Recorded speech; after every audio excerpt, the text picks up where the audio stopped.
Welcome to Stoic Courage. Some words don't echo because they're loud, but because they were spoken from stillness, not to impress, but to reveal what most men hide.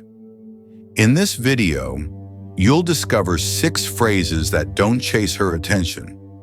They anchor in memory, not because of charm, but because of the man who said them. Let's begin. She looks at you, not for answers, but for something deeper. She says, "I just want to know how you feel." But what she really wants is a mirror, not a confession. Most men over-explain. They flood her with feelings, thinking it'll bring them closer, but they only drown together. The Stoic man breathes.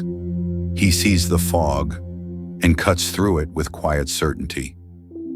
"You don't need me, you need clarity." That phrase isn't comfort, it's a reflection. It doesn't chase, it reveals. She won't remember the man who tried to rescue her. She'll remember the one who stayed grounded while she was falling apart, not cold, but calm, not emotional, but clear. Because the man who sees her chaos without becoming part of it is the one she can't forget. But clarity isn't just about what you say, it's also about what you're willing to let go of. She pulls back, not to leave, but to test the silence between you. Most men panic. They chase, explain, beg in subtle ways, but not you. You breathe. You don't resist the space. You look at her with stillness and say, "I won't stop you. I trust your judgment." That sentence, it's not a tactic. It's a declaration of self-possession. You're not trying to hold her. You're showing you don't fear being without her. And that disarms her. Because real power isn't in convincing her to stay, but in allowing her to choose freely. That's when she begins to wonder, why doesn't he chase me? Answer, because a man rooted in truth doesn't need to hold what isn't reaching back, and that kind of presence, silent, unshaken, leaves a deeper imprint than words ever could. And sometimes letting go isn't fear, it's love without dependence. Most men crave love, not because they're ready to give it, but because they need to be validated. So they adapt, compromise, confuse attention with connection, and call it love.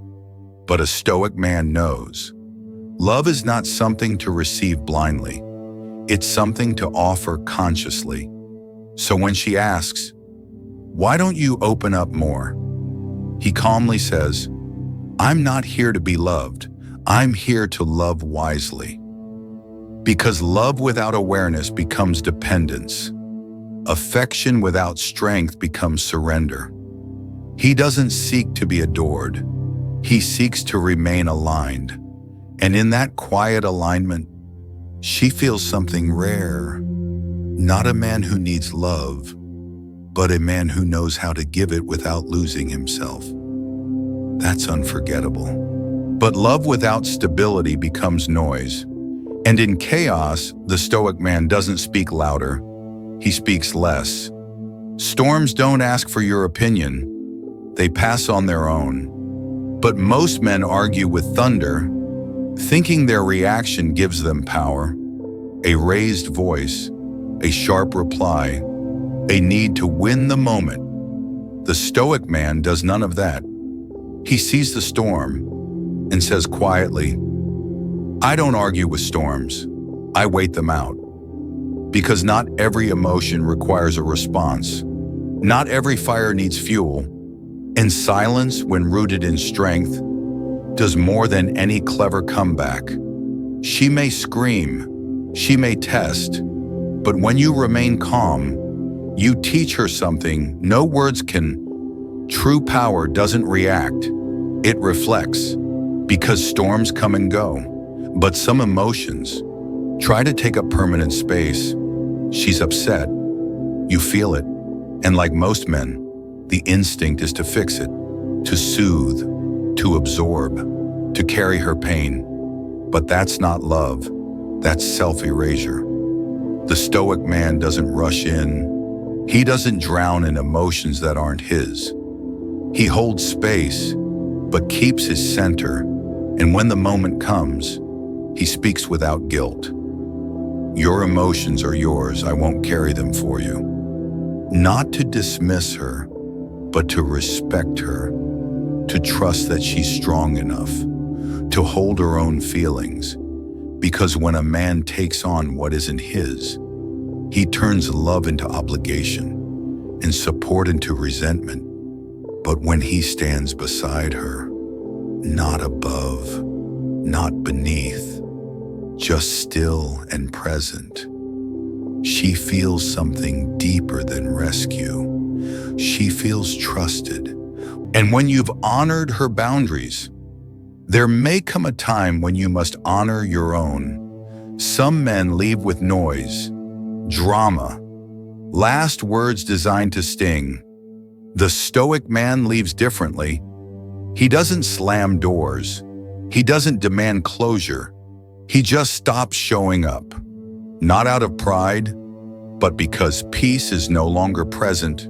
And when asked why, he says nothing, because absence speaks louder than explanation ever could. When I leave, I don't announce it. I simply disappear, not to punish, but because staying would betray himself. That silence, it lingers, not as a game, but as a message. He values his inner world more than her attention. She may not remember the goodbye, but she'll never forget the moment she realized he was already gone. She won't remember every gift or every moment of laughter, but she will remember the way you spoke, when you weren't trying to impress, when you weren't trying to win, when you spoke not to be heard, but to reveal what you truly stood for. That's what leaves a mark. Not words designed to get a reaction, but words that carry weight, because they came from stillness, not from need. In the end, the Stoic man doesn't speak to be remembered. He speaks because he's rooted in truth.